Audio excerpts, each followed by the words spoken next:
You're listening to A Hat and a Cap for the City podcast.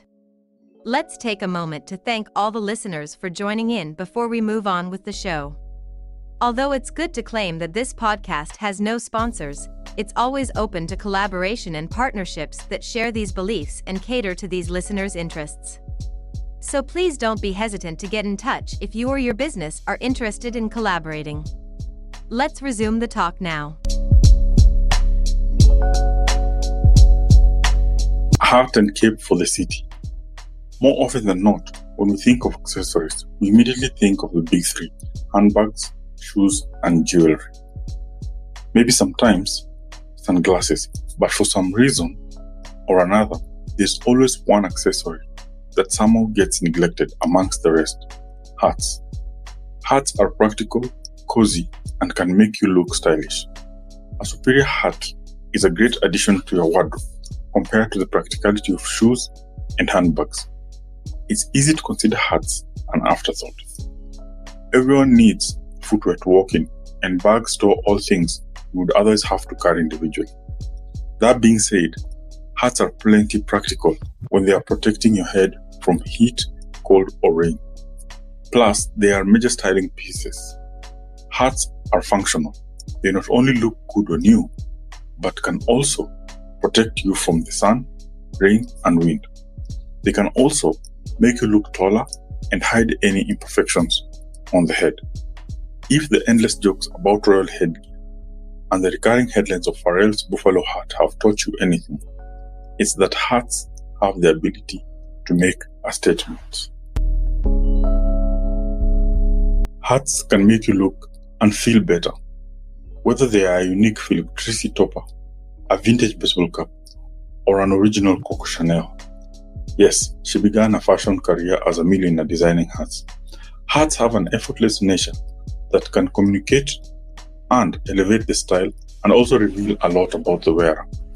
A tall guy with a big head can look good in a wide-brimmed hat, while a short man with a thin face should wear a hat with a narrow brim.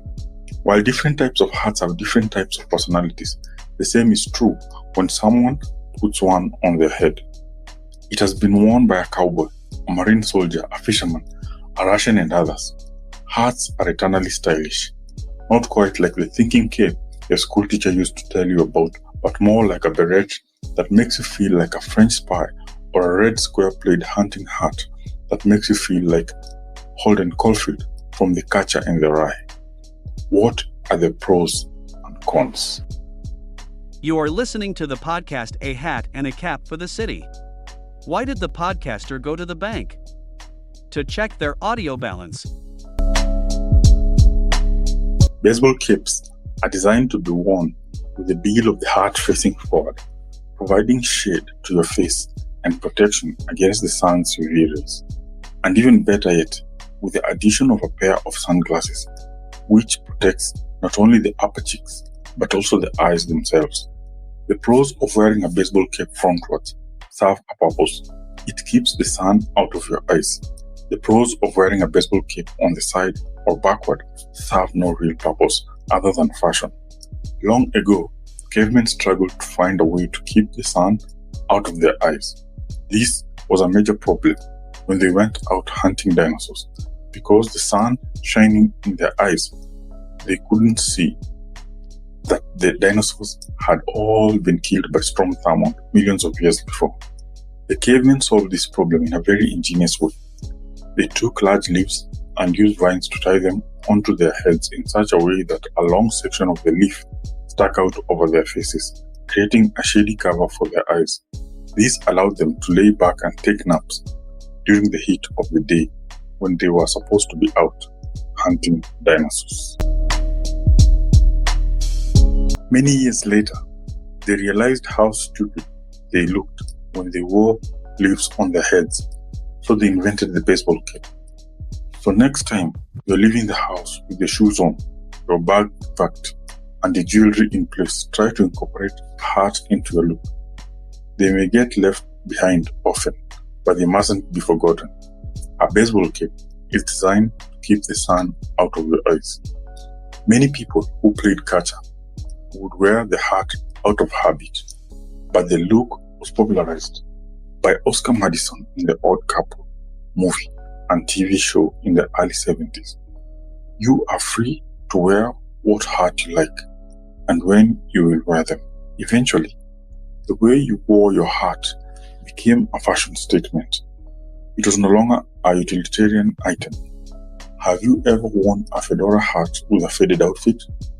In the 70s, it became ghetto chic to bend your hat's peak into a square or at a perfect triangular angle. Do you have a blue suit? By the 80s, it was chic to bend your hat into a very round shape, which was actually somewhat functional, as it served the purpose of keeping the sun out of your eyes. You are listening to the podcast A Hat and a Cap for the City. Why did the podcaster refuse to edit their episode? They wanted to leave it uncut. Why not pair a blue suit with a Panama hat? With the popularity of gangster rap music in the 90s, the wearing of a baseball cap backward became the rage. That served no purpose other than fashion. However, there is only one thing that you should keep in mind. Always remove your hat when you're inside so that you can remember to wear it again as you go out. There are different styles and types of hats, and they usually vary in shapes and sizes of the crown and brim. Fashion has since included wearing the cape sideways, or the current fashion of using a completely flat bill, which also comes from the gangster rap world. None of those fashions serve any purpose beyond fashion. Basically, a hat is composed of the crown, band, and brim. The pros of wearing a baseball cap frontwards serve a purpose. It keeps the sun out of your eyes. The pros of wearing a baseball cap on the side or backward serve no real purpose other than fashion. And with the fashion statement, please consider a hat and a cape for the city. This podcast is open to collaboration and partnerships that share these beliefs and cater to these listeners' interests, so please get in touch with your great host, Stuart.